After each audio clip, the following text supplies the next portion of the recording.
되옵나이다. 아멘. 아멘. 저는 오늘 본문 말씀을 가지고 결혼에 관한 문제에 대해서 알아보고자 합니다. 지금 고린도 교회를 통해서 교회를 통해 일어나는 문제들에 대해서 알아보고 있습니다. 고린도 교회가 대표하고 있지만은 2000년이 지난 이 시기에도 이런 문제들은 우리에게 있습니다. 사람의 인생에는 항상 문제가 있습니다. 그래서 문제 해결자이신 하나님과 동행해야 되는 것입니다. 그럼 어떤 문제가 와도 넉넉히 이기며 살아가게 되는 것입니다. 문제 해결자이신 하나님을 의지하지 않고 나의 힘과 노력만 의지하다가는 날마다 문제 가운데 파묻혀 삽니다. 오늘 9시 예배도 이영 목사님 수고하고 무거운 짐진 자에서 설명하셨는데 인생은 다 수고하고 무거운 짐을 갖고 지고 있습니다. 눈만 뜨면 문제입니다. 그런데 하나님이 함께 하시면 그 문제를 하나님이 다 해결해 주시고 푸른 풀밭과 쉴만한 물가로 인도해 주시는 것입니다. 음행에 대한 문제, 재판에 대한 문제, 오늘은 결혼에 대한 문제, 이것을 어떻게 교회에서 처리해야 되는가, 이것을 말씀을 통해 알아보고자 합니다. 결혼 제도는 우리가 잘 알고 있지만 하나님이 만드신 겁니다. 인간의 필요에 따라 만든 게 아닙니다. 아담이 태어나 보니까 하나님 외롭습니다. 나 결혼 좀 시켜주세요. 여자 좀 만들어주시고 자녀 좀 낳게 해주세요. 혼자 외로워서 도저히 못 살겠습니다. 그렇게 된 게 아닙니다.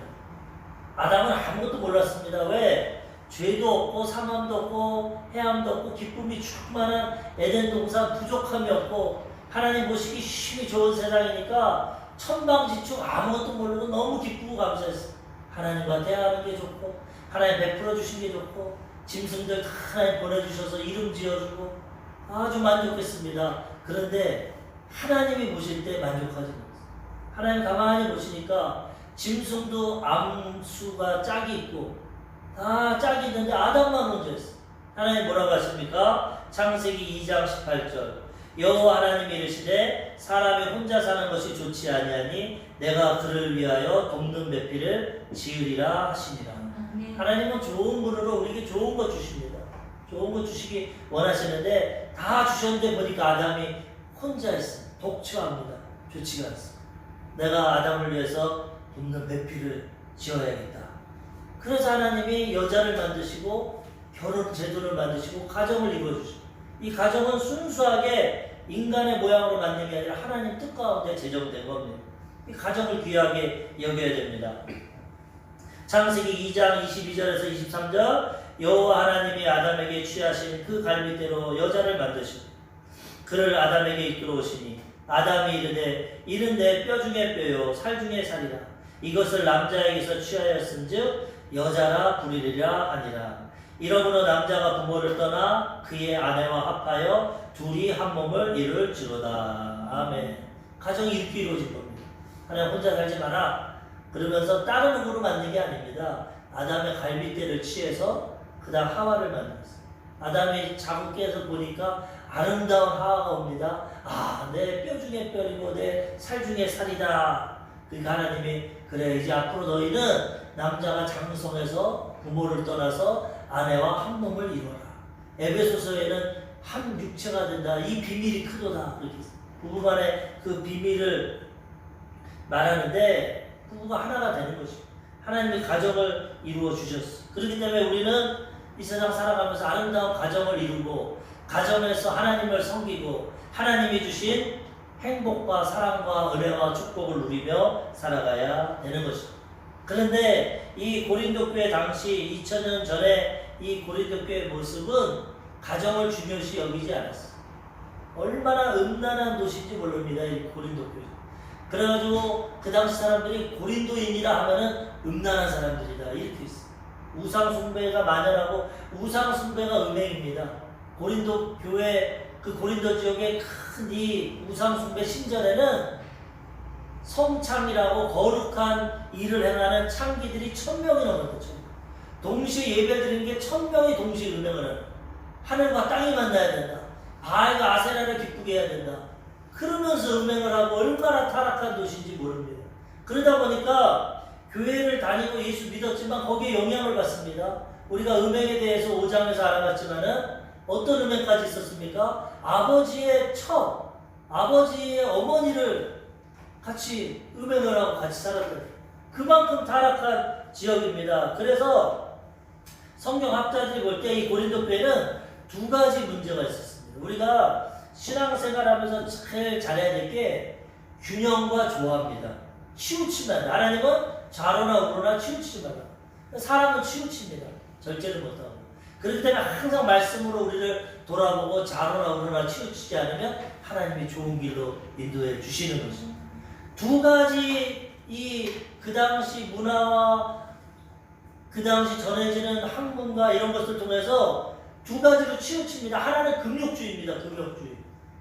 육체는 악하고 영은 좋은 거다.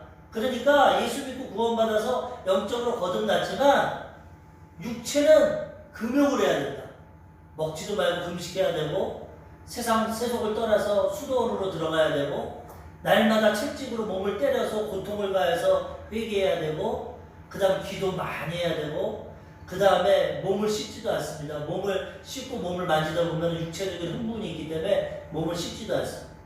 결혼도 하지 않습니다. 금욕, 육체는 죽여야 된다. 이거 죄 덩어리다. 영원히 살려면 육체를 죽여야 돼서 금식만 하고 세속과 분리돼야 되고 결혼도 하지 않고 기도만 하고 수도원 생활. 이게 금욕주의.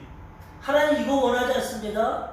하나님이 세상을 금욕주의로 만들지 않았습니다. 다 하나님이 주신 겁니다. 하나님 안에서 누리면 됩니다. 그렇기 때문에 이 고린도 교회 일부 성도들은 금욕주의에 빠져서 결혼도 안 합니다. 그리고 아까 이 본문에 이제 7절 우리가 아까 읽었지만은 보면은 남자가 여자를 가까이 하는 게 좋지 않다 이렇게 생각합니다. 남녀가 결혼하고 부부 생활하는 건 악이다 하지 마라. 예전에 그래서 한국 기독교도 모르는 분들은 부모님들이 자식들한테 결혼하지 마. 이제 주님 곧 오셔. 결혼해서 죄 짓지 말고 깨끗이 혼자 살다가 천국 가. 이런 분들이 있어요. 결혼하는 게 죄가 아닙니다. 아까 얘기했지만 아담과 하와가 죄진 게 아닙니다. 하나님이 부부로 만들어준 겁니다. 하나님 안에서 부부관계는 아름다운 겁니다. 그걸 모르니까 예수 믿어도 금욕적인 이런 영향이 있어서 너는 결혼하지 말고 깨끗이 혼자 살다가 천국 가라. 잘못된 겁니다. 결혼해야 됩니다. 하나님 안에서. 그런 사람들이 있었기 때문에 오늘 사도 바울이 오늘 말씀을 통해서 깨달음을 주는 거고, 반대로 너무 또 그냥 쾌락주의가 있어요. 쾌락주의, 방탕주의. 어떤 사람은 아주 그냥 가정도 팽개치고 세상도 팽개치고 금욕주의만 하고 있고, 어떤 사람은 예수 믿고 구원받았으면 과거이지 현재이지 미래이지 다 용서받았으니까 영적으로 구원받았으니까 육적으로 막 살아도 된다. 70번씩 7번도 용서해준다. 그리고 그냥 술 취하고 방탄하고 음행하고 다 합니다. 그러니까 자기 어머니 부인이랑 사는데도 교회 와라. 영적으로는 구원받았으니까 하나님의 백성이다. 그렇게 살아도 육체는 버림받을 거니까 괜찮다. 두 가지 이 신학 사상을 갖고 성도들이 갈 필요 잡지 못해. 어떤 사람은 금욕주의를 살고 어떤 사람은 쾌락주의를. 바울이 오늘 말씀을 통해 가르쳐 주는 겁니다. 신앙은 균형과 조화입니다. 말씀 중심으로 균형을 이루어야 돼. 금욕주의 하지 말고 가정도 이루고 세상 직장도 없고 세상 사람들이랑도 교제하고 살아가야 되고, 그리고 또 세상과 너무 타협하지 말고 구별돼서 하나님 말씀대로 하나님 자녀답게 살아가야 되는 것입니다. 이게 중요한 거지 한쪽으로 치우치는 건 이상한 겁니다. 종교도 한쪽으로만 치우쳐가지고 지금 코로나 시대에도 무조건 예배 드려야 된다. 대면 예배 드리고 죽더라도 코로나 걸려도 드려야 된다. 이거 치우치는 겁니다. 또 반대로 잘됐다. 코로나고 교회 안 가도 되니까 그냥 핸드폰으로 예배 드리고 산으로 들러 놀러 간다. 이것도 잘못된 겁니다. 상황에 따라 형편에 따라 나라의 방침에 따라 온라인으로 예배 드립시오 하면 온라인과 10% 성도 지금은 20%까지 드리게 하는데 교회 나라 정책에 맞게 살아가는 겁니다. 예배 드리면 온라인 예배 드릴 수 있으면 드리고 또 대면 예배 20% 드리면 드리고 치우치지 말아야 됩니다. 한쪽으로 치우치는 건 잘못된 거예요. 항상 균형이 있어야 돼. 신앙은 말씀으로 균형을 잡아야 되는데 이 고린도 교회가 이거를 못했어. 그래서 오늘 같은 질문을 합니다. 고린도전서 7장 1절과 2절에 보니까 너희가 쓴 문제에 대하여 말하면 남자가 여자를 가까이 아니함이 좋으나 음행을 피하기 위하여 남자마다 자기 아내를 두고 여자마다 자기 남편을 두라. 이렇게 말합니다. 그들이 바울이 개척자니까 물어봤어. 바울 선생이요, 이거 남녀가 가까이 하는 거 좋지 않습니다. 이거 음행하는 거 좋지 않으니까 결혼 안 해야 되죠? 결혼. 이 구절을 신학자마다 이 해석이 틀립니다. 어떤 분들은 이 바울이 쓴 것처럼 지금 너희가 쓴 문제에 대해서는 남자가 여자를 가까이 아니하는 게 좋다. 이게 바울의 뜻같이 보이지만 이 원어를 보면은 원래 그것이 아니라 그들이 썼다는 거예요. 금욕주의자들이 바울 선생이요, 남자랑 여자랑 가까이 안 하는 게 좋죠? 결혼 안 하고 부부생활 안 하는 게 깨끗하죠? 그렇게 적었다는 거예요. 근데 바울이 니네가 이렇게 줬지만은 아니야. 그 다음 절 7장 2절 음행을 피하기 위하여 남자마다 자기 아내를 두고 여자마다 자기 남편을 둬라.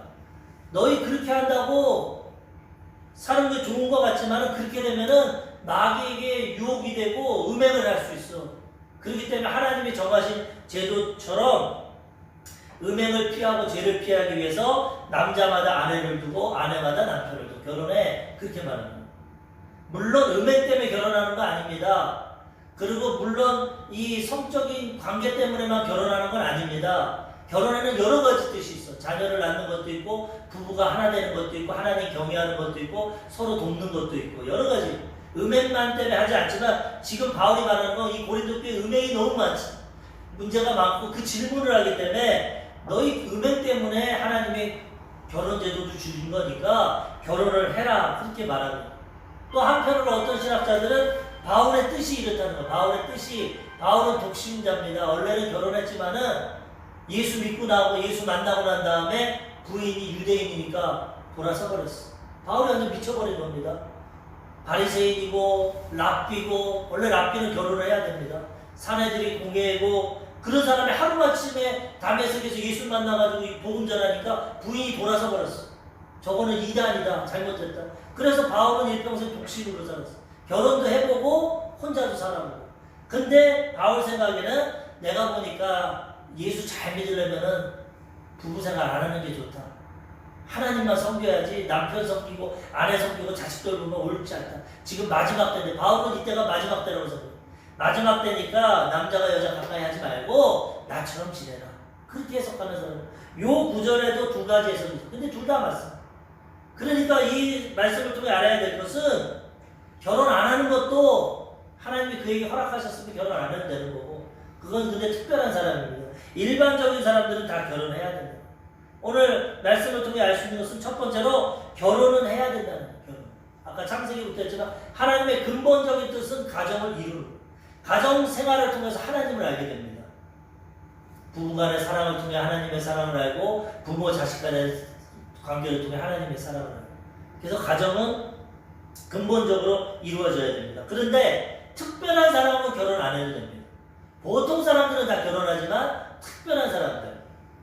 예수님이 가시는데 제자들이 물어봅니다. 예수님, 저렇게 부부생활해서 이혼 증서를 내주고 부인 쫓아내고 하는데 남자가 결혼 안 하는 게 장가 안 드는 게 좋죠? 예수님이 뭐라 그러냐? 아니다. 장가 드는 것이 하나님의 뜻이다.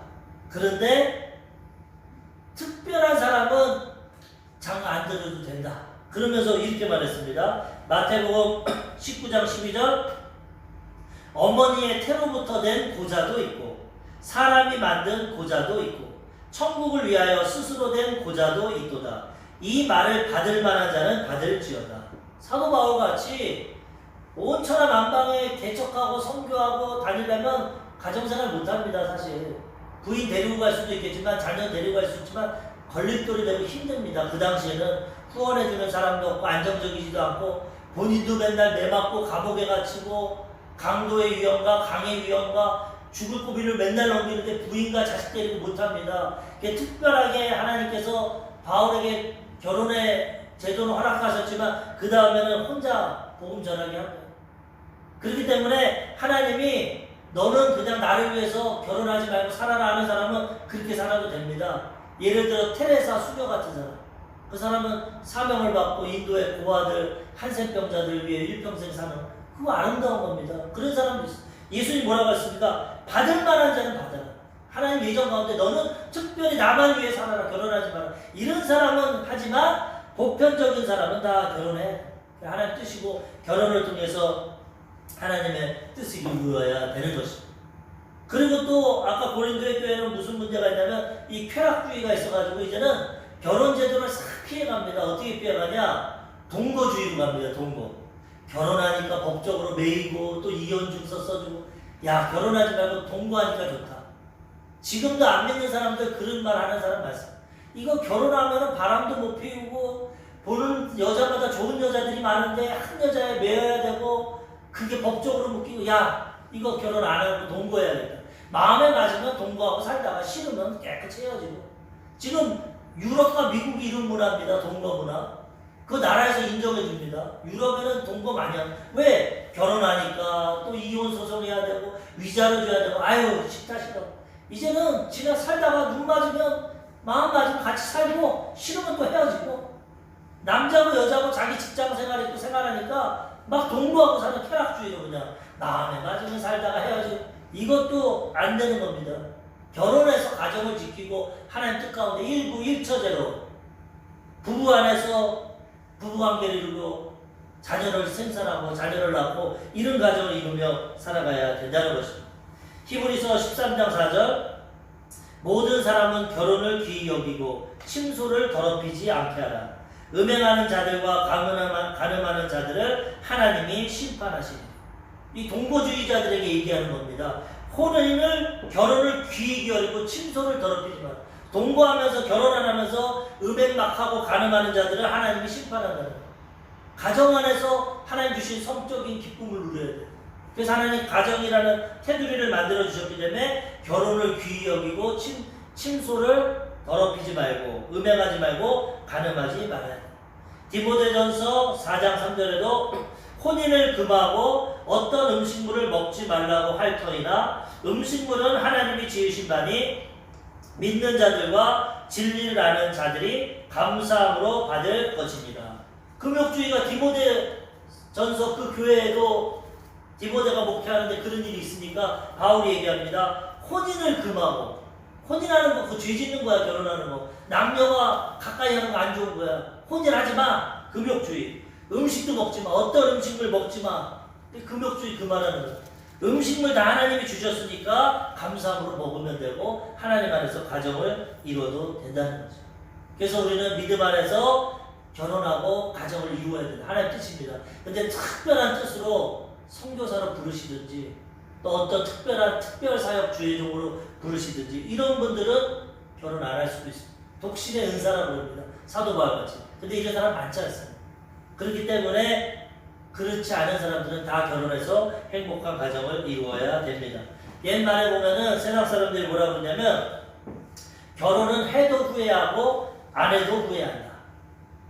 결혼하면 후회합니다. 왜? 이 세상 불안전하고 배우자가 불안전하기 때문에 후회를 해요. 근데 안 해도 평생 후회합니다. 남들 다 결혼해서 자녀 낳는데 나도 해보구나 후회할 거. 이 세상의 일을 보면 해보고 후회하는 게 낫습니다. 안 하면 평생 한이 돼. 공부 못한 사람은 평생 학교 못하고 공부 못한 게 한이 돼. 결혼 못한 사람도 평생 나는 결혼도 못했다 이런 자괴감이 있어. 그렇기 때문에 하나님의 보편적으로 우리에게 허락하시면 다 해보는 게 좋습니다. 결혼하고 후회도 하는 게 좋습니다. 근데 우리 조용기 목사님이 이 강의를 하면서 얘기 들어보니까 조용기 목사님 어머니는 한 90세가 됐는데 본인이 찾아가서 얘기하다 보니까 용기야, 내가 요즘 시대 같으면 나 결혼 안 하고 혼자 살고 싶다. 그래서 깜짝 놀랐죠. 우리 어머니가 신여성이구나. 어머니 왜 결혼을 안 하고 혼자 삽니까? 야, 나는 9남매를 낳고 결혼 생활하는데 일평생 남편 뒷바라지 나와. 예전 농경사회에는 남자 중심으로 밥하고 남자 뒷바라지 하지 않습니까? 그런 게 너무 불합리하다는 거예요. 90세 어머니인데도 돌아보니까 결혼이 별로 기쁘지 않고 내가 지금 태어났으면 직업 갖고 나 혼자 할 거 하고 행복하게 살아보고 싶다. 그런 얘기를 하더라고요. 그래서 조용기 목사님, 어머니, 그래도 어머니가 결혼해서 나 같은 아들 낳지 않습니까? 그거 하나님께 감사해야지. 결혼한 것도 좋습니다. 그런데 한편으로는 어머니가 결혼해서 고생을 많이 하셨구나. 9남매를 낳고 남편들 뭐 힘드니까 혼자 살길 원하구나. 그렇지만 하나님의 뜻은 결혼해야 된다는 거예요. 어렵고 힘듭니다. 이 세상은 완전한 건 없어. 결혼 안 한다고 행복한 것도 아니고 결혼한다고 행복한 것도 아니고. 그렇지만 하나님의 섭리 가운데 일반적인 사람들은 결혼해서 가정을 이루고 자녀를 낳고 하나님 주신 가정의 분복을 누리며 살아가야 되는 것입니다. 두 번째로 결혼에 관한 문제에 대해서 결혼을 했으면 배우자에게 의무를 다해야 합니다. 결혼을 하면 이제는 하나가 아닙니다. 혼자가 아닙니다. 아내와 남편이 연합을 해서 하나가 돼요. 그러려면 내 거를 내려내야 돼요.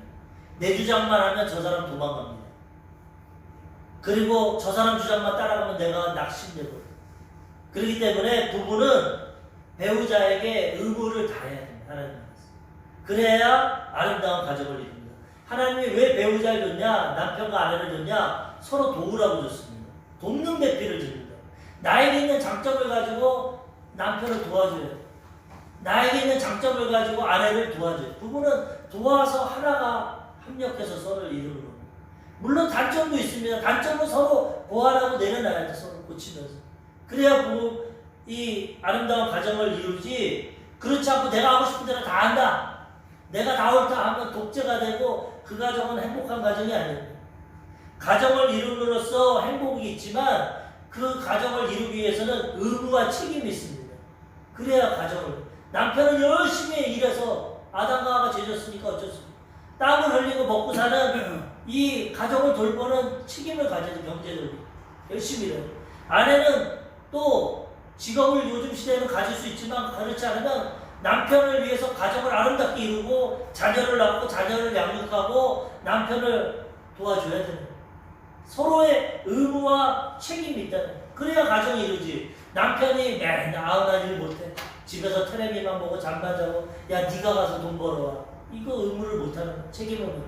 부인이 맨날 남편 열심히 일하는데 밤늦게 텔레비 보고 늦게 일어나서 청소도 안 하고 음식도 안 하고 남편 돌아왔는데도 자고 있어.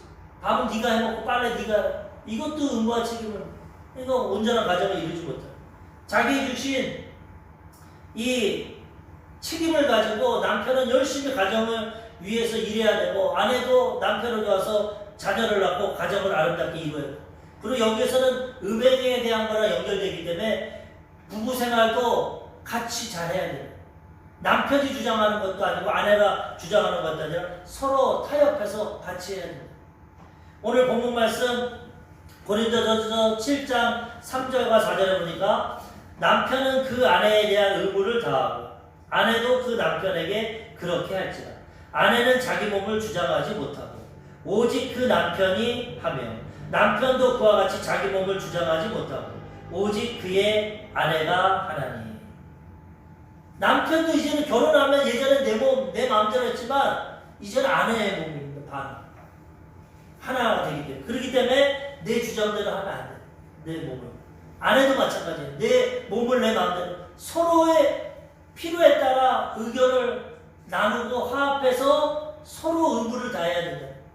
근데 고린도 교회에 음행이 많고 하니까 바울이 말하는 겁니다. 또 금욕주의하고 하니까 부부관계를 안 하니까 말하는 겁니다. 그렇게 하면 안 된다. 남편이 원하면 아내가 호응해줘야 된다. 아내가 원하면 남편이 호응해줘야 된다. 금욕주의 해서도 안 되고 또 나가서 바람피고 쾌락주의 해서도 안 되고 부부 안에서 서로 주장하지 말고 서로 합의하에 아름다운 부부생활 해야 된다고 지금 말하고 있는 것입니다.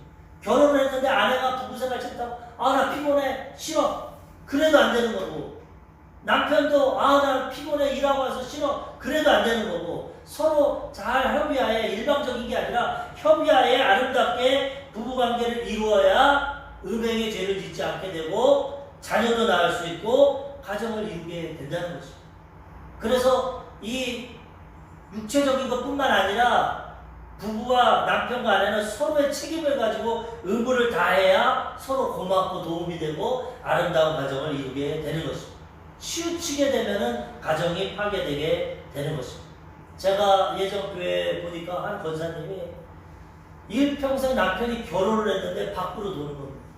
생활비도 안 갖다 주고 맨날 등산 다니고 낚시 다니고 맨날. 그래가지고 한이 됐어.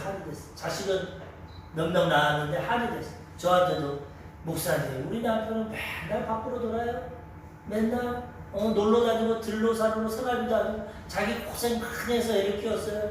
그런데 그러다가 일찍 병이 걸려가지고 세상을 떠나게 됐어요. 그래서 죽기 전에 이제 자기가 갔는데 그 남편이 뭐라고 그러냐면 죽으면서 그 권사님한테 당신은 다음 생에 태어나면 그 사람 예수 안 믿으니까 절대 결혼하지 말고 혼자 살아 수면처럼. 왜 결혼해서 남편을 괴롭게 하냐. 내가 당신 때문에 밖으로 또 돌아다녔다. 이렇게 말해요. 그 남자의 말이 옳다고는 할 수 없습니다. 그런데 한편으로는 그 권사님도 책임이 있는 거예요. 남편을 끌어안지 못하고 밖으로 놔두겠다는 거예요.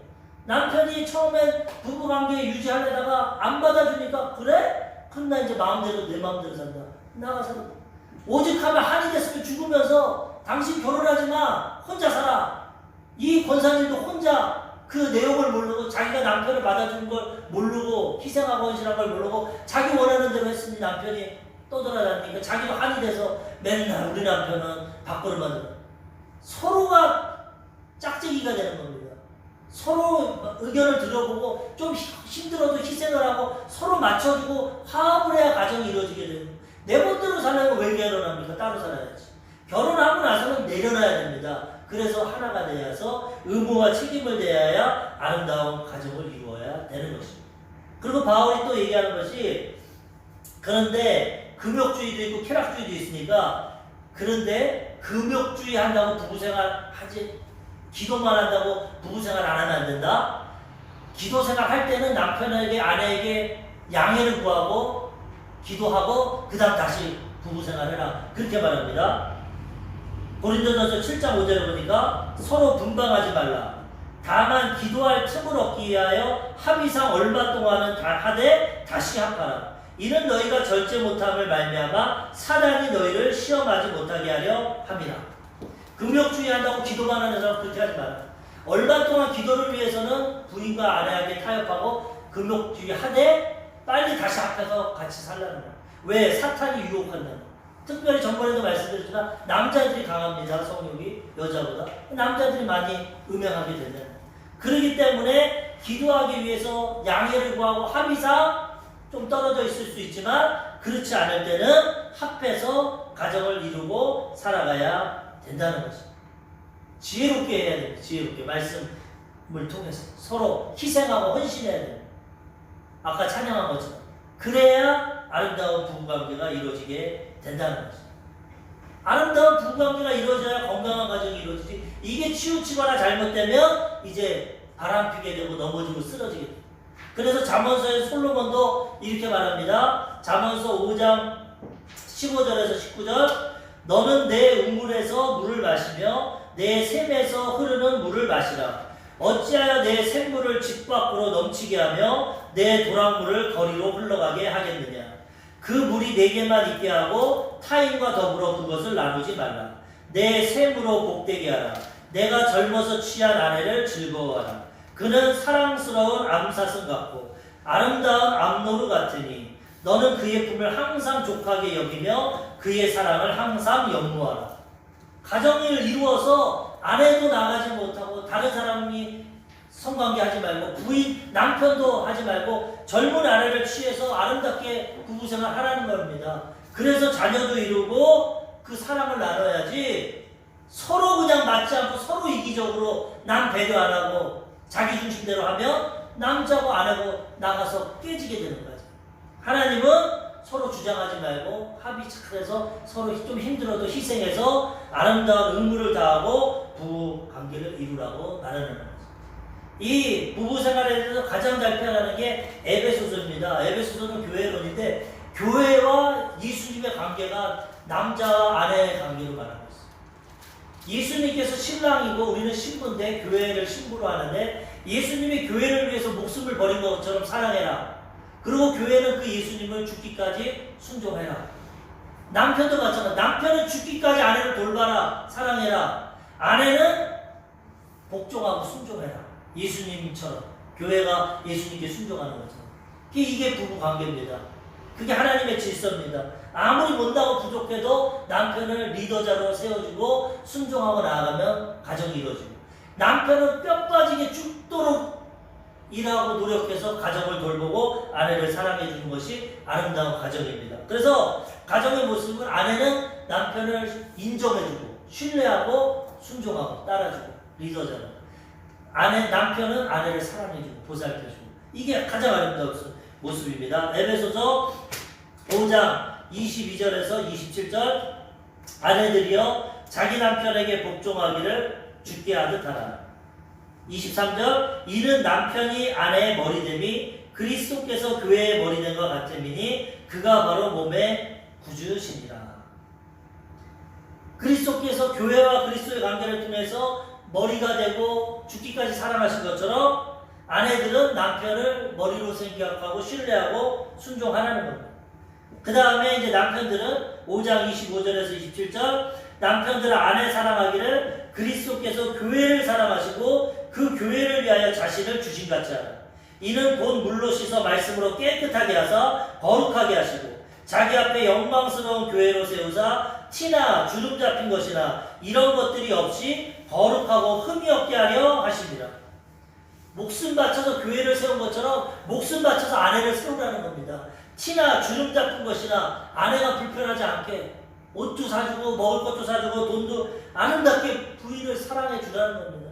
그리고 아내는 그 사랑받고 남편을 존경하고 순종하고 그러면 교회와 그리스도의 관계처럼 아름답고 행복한 가정이 이루어지게 된다는 것입니다. 에베소서 5장 28절 이와 같이 남편들도 자기 아내 사랑하기를 자기 자신과 같이 할지니 자기 아내를 사랑하는 자는 자기를 사랑하는 것이다. 남이 아닙니다. 하나입니다. 아내를 사랑하면 자기 자신을 사랑하고 남편을 사랑하면 자기 자신을 사랑하고 아내와 남편을 하나라는 걸 알고 서로 사랑하면 서로에게 유익하게 된다는 것입니다. 에베소서 5장 33절 그러나 너희도 각각 자기 아내 사랑하기를 자신같이 하고 아내도 자기 남편을 존경하라. 아내는 신뢰하고 존경하고 남편을 사랑하고. 그래서 예전에 조용기 목사님이 결혼할 때 남자가 만나면 이 관계로 결혼을 해야 됩니다. 어떤 관계냐? 남자는 여자를 만났을 때 사랑이 넘쳐야 돼. 막 마음이 뜨거워지고 이 여자한테 목숨을 바칠 것 같고 너무 사랑스러우면 결혼하라는 거예요. 아내는 여자는 어떡하냐? 이 남자가 너무 신뢰가 되고 믿음직스러워. 이 사람은 진짜 나를 배신하지 않고 날 돌봐주고 지켜줄 거다. 신뢰가 가고 존경할 거야. 그래서 남자는 사랑하는 마음을 가질 때 결혼해야 되고 여자는 정말 남자를 믿고 신뢰할 때 결혼하면 된다는 거야. 근데 이 관계가 아니라 자기가 큰 목회를 하는데 권사님들, 장로님들 자기 자녀들 결혼할 때 뭐하냐? 목사님 학벌 좋고 믿음 좋고 가문 좋은 아가씨 소개해주세요. 우리 아들처럼. 그게 아니에요. 그런 배경도 중요하지만 그거보다는 하나님 주신 배필들이 중요하기 때문에 정말 뜨겁게 사랑할 수 있는 마음. 남자는 여자는 정말 이 사람을 위해 희생하고 믿고 따라갈 수 있는 그런 조건에 맞춰서 결혼을 해야 가정이 아름답지. 그렇지 않고 학벌 보고 외모 보고 가문 보고 돈 보고 이런 거 보면 얼마 못 간다는 거예요. 하나님이 본능적으로 남자는 아내를 사랑하도록 만들었고 아내는 남편을 신뢰하고 존경하도록 만들었기 때문에 그런 관계에서 아름다운 가정을 이루어야 된다는 거죠. 그리고 또 우리 조영기 목사님 말씀하시는 게 서양은 보면은 부부 중심의 관계라는 거예요. 서양은 남녀가 사랑해서 결혼합니다. 그리고 자녀를 낳게 됩니다. 그러면 자녀를 따로 키웁니다. 갓난쟁이 때는 좀 돌보지만 조금만 우유 먹고 키면은 애기 침대 만들어서 옆에서 따로 재고 부부생활 같이 잔다는. 애가 막 울어도 내비도 됩니다. 왜? 애는 울어야 목청이 튼답니다. 어렸을 때 울어야 성대가 좋아져서 웬만하면 우는 것도 내버려두고 부부를 중심으로 생활한다. 서양이 성경적이라는. 그리고 또 크면은 부모를 떠나서 가정을 이뤄. 서양 부모님들은 모시고 안 삽니다. 우리처럼 떨어져 살아서 가끔씩 외식하고 친구처럼 만나가니까 좋은 관계를 이뤄. 성경처럼 부모를 떠나 아내와 합해라. 근데 우리나라는 이 동양 유교권 문화에서 죽도록 효도하고 섬겨야 된다. 이러다 보니까 뭐 3, 4대 농경사회는 며느리 죽어납니다. 시집 가면은 3년 동안 벙어리 돼야 되고 3년 동안 기벙어리 돼야 되고 왜? 다 시부모 중심으로 해야 되니까. 그게 잘못됐다는 거예요. 부모를 떠나 아내와 합하여 한 가정을 이루되 부모를 주 안에서 순종하고 공경해야 됩니다. 하나님 법. 근데 한국 사람들은 어떻게 되냐? 애기 나면 이제 부인은 애기 거예요. 밤새도록 애 우는 거 기저귀가 있고 전맥이고 남편은 혼자 자야 돼. 그래서 한국 사람들은 그때 옳다고 나하고 바람핀다는 거야. 네가 애기만 돌봐. 나는 그럼 자유다. 나 혼자 나가서 딴짓한다. 절대 애기 중심으로 하면 안 된다. 부부 중심으로 하되 아기도 지혜롭게 해야지. 또 한국이 문제가 뭐냐? 기러기 아빠. 애들 너무 중심으로 해가지고 남편은 일하는데 엄마랑 애는 외국 유학 보내가지고 살고 몇 년 살다 보면 남편이 무너지든지 바람피든지 가정 깨진다는 거예요. 부부는 같이 살아야지. 아까처럼 합해야지. 기도를 위해서 임시적으로 떨어지지만 하나가 돼야지. 몇 년 동안 기러기 생활하면 가정 무너진다는 거예요. 그거 다 잘못됐다는 거예요. 자식 키우고 유학하는 것도 중요하지만 부부 안에서 자식도 키워야 돼요. 이게 하나님의 지혜라는 거예요. 이렇게 안 하기 때문에 많은 가정이 깨어지고 넘어지게 된다는 거예요. 왜? 마귀가 가만히 안 놔둡니다. 그렇기 때문에 우리는 하나님 안에서 배우자에게 최선을 다하고 의무를 다하고 아름다운 조화를 이루며 가정을 이루어야 되는 것입니다. 마지막 세 번째로 은사대로 살아야 합니다. 바울이 결혼에 대한 문제에 대해서 첫 번째 결혼해라. 남자 여자 가까이 하는 게 좋지 않은 것 같지만 결혼해야 된다. 그리고 결혼했으면 의무와 책임을 다해라. 서로 희생하고 아름답게 이뤄라. 그런데 예외를 둡니다. 마지막으로 그런데 은사대로 해라. 은사대로. 하나님 뜻이 이 사람에겐 이루고 저 사람에겐 저러니까 너희 마음대로 하지 말고 기도해서 하나님의 뜻대로 예정대로 해라. 아까도 얘기한 것처럼 태어나기 전부터 고자로 만든 사람이 있어. 넌 혼자 살아라. 하나님. 어떤 사람은 인간들이 고자 만듭니다. 옛날 조선시대 내시들 고자 만들죠. 사람이 만든 고자도 있고 그 다음에 스스로 나는 하나님의 영광을 위해서 결혼 안 하고 살겠다. 이것도 하나님의 사명입니다. 하나님의 부르심대로 은사대로 해야 된다는 거죠. 고린도전서 오늘 결론입니다. 7장 7절 나는 모든 사람이 나와 같기를 원하노라. 그러나 각각 하나님께 받은 자기의 은사가 있으니 이 사람은 이러하고 저 사람은 저러하니. 내가 해보니까 바울도 결혼 생활이 힘들었던 것 같아. 나도 해보니까 지금 독신이 좋다. 모든 사람이 나처럼 돼서 하나님만을 위해 사는 게 좋을 것 같다. 그런데 하나님의 받은 은사대로 해라. 각각 자기 은사가 있으니 이 사람은 이렇고 저 사람은. 베드로는 부인 데리고 목회했습니다. 바울은 혼자예요. 하나님 다 부르심이 있다는 거예요. 너는 독신으로 하라. 확실한 뜻을 알고 마음에 소원을 주면 그렇게 하고 넌 가정 이뤄서 목회를 해라. 그럼 그렇게 하고 하나님 부르신 대로 하면 됩니다. 그게 가장 지혜로운 거예요. 인생은 내 뜻대로 하는 게 아닙니다. 하나님의 예정 가운데 하는 겁니다. 하나님 예정 가운데 너는 대한민국 태어나라. 너는 이 부모 밑에 태어나라. 너는 이 재능을 가져라. 이 직업을 가져라. 다 하나님 예정해놨어. 그걸 찾아내고 순종하면 가장 복되고 행복하게 삽니다. 근데 많은 사람들이 하나님 예정을 집어치워놓고 아담과 하와처럼 자기가 하는 데서 자기가 삽니다. 그러니까 맨날 넘어지고 쓰러지고 고통당합니다. 가장 지혜로운 사람은 하나님의 뜻대로 살아가야 되는 것입니다. 고린도전서 7장 18절 할례자로서 부르심을 받은 자가 있느냐 무할례자가 되지 말라. 무할례자로서 부르심을 받은 자가 있느냐 할례를 받지 말라. 7장 20절 고린도전서 각 사람은 부르심을 받은 그대로 지내라. 부르심이 틀린 유대인으로 부르심 받아서 8살에 난지 8일 만에 할례 받았으면 할례자로 예수 믿으면 된다. 이방인으로 태어나서 할례 안 했으면 할례 받을 필요 없다. 그냥 살면 돼. 이방인이나 유대인이나 하나님이 부르셨기 때문에 너는 유대인으로 태어나고 넌 이방인으로 태어나.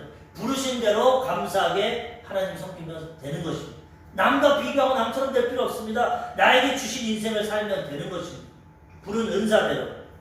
베드로전서 4장 10절 각각 은사를 받은 대로 하나님의 여러 가지 은혜를 맡은 선한 청지기 같이 서로 봉사. 은사도 다 틀립니다. 어떤 사람은 목회자, 어떤 사람은 교사, 어떤 사람은 선지자, 어떤 사람은 평신도 다 틀립니다. 하나님이 부르신 대로 은사대로 봉사하고 섬기면 되는 것입니다. 그래서 우리는 남을 비교하지 말고 자기 자신을 잘 봐가지고 하나님 나를 뭘 위해 부르셨나, 나를 어떻게 살아가기 원하시나 이걸 잘 깨닫고 그대로 살아가야 되는 것입니다. 이번 주 금요일날 우리 장권사님이랑 말씀 나눴는데 제가 또 큰 깨달음을 가졌어요.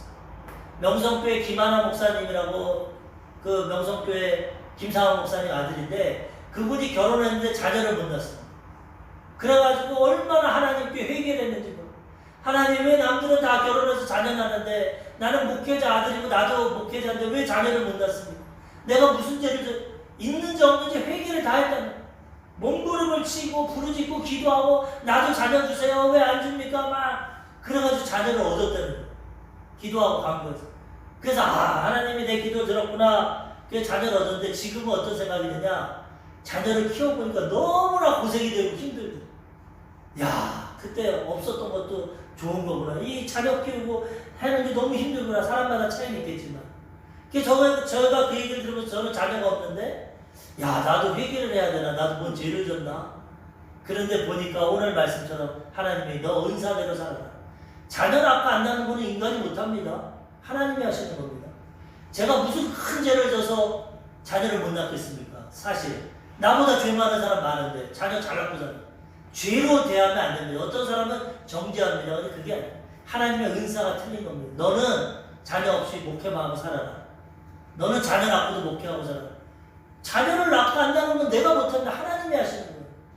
그렇기 때문에 그냥 하나님께 맡기고 살면 됩니다. 옛말에 무자식이 삭팔자라 그런 말도 있지 않습니까? 무자식을 줬으면 그냥 긍정적으로 생각해서 살면 됩니다. 자식을 주면 또 그 자식이 낳은 기쁨을 가지고 열심히 자식 잘 키워서 종목사님 같은 아들 낳고 열매 맺으면 됩니다. 자식을 주면 그대로 살고 안 주면 안 준 대로 살고 부르신 대로 사는 게 감사하고 지혜로운 거지. 왜 나는 자식 없으면 왜 나는 애를 못 낳아요? 잘못된 또 자식을 낳아서 줬는데 하나님 왜 이렇게 자식을 많이 줘서 내가 이렇게 힘듭니까? 그럴 필요도 없어요. 주신 대로 감사하고 살면 되는 겁니다. 우리 부모님도 감사한 것이 저희랑 가끔 여행 가면 그런 말 하더라고요. 맨날 야 니네는 왜 자식을 못 낳아서 대를 못 이냐 이런 말 안 하고 야 니네가 자식이 없으니까 니네 자식이랑 행복하게 놀러가고 우리 나이를 부모님 모시고 가니까 너무 행복하다. 자식 없어졌다. 얼마나 지혜롭습니까? 맨날 인상 쓰면서 왜 자식도 하나 못 낳냐 손주 좀 안겨줘라 이러면 어떡해요? 야 자식 없으니까 우리 같이 여행 다니고 니네가 나 돌봐주니까 좋다. 얼마나 지혜로워. 그게 하나님 안에 사는 겁니다. 남과 비교하지 말고 나 부르신 대로 못 나면 못 난 대로 잘나면 잘난 대로 10,000명 교회 주면 10,000명 교회하고 10명 교회 주면 10명 하고 주시는 대로 물론 그 안에서 구하고 노력을 해야겠지만 내가 아무리 애쓰고 노력해도 안 되는 건 아니에요. 주신 그대로 행복하고 감사하게 살면 더 좋은 거 주시는 것입니다. 오늘 말씀을 통해서 결혼 문제에 대해서 알아봤습니다. 하나님 뜻은 결혼하고 행복한 가정 이루어야 됩니다. 가정 이루었으면 남편과 아내 의무를 다해야 됩니다. 서로 배려하고 화합하고 하나 조화를 이루어야 됩니다. 마지막 세 번째 은사대로 살아야 됩니다. 결혼을 허락 안 한 사람은 독신으로 살아도 됩니다.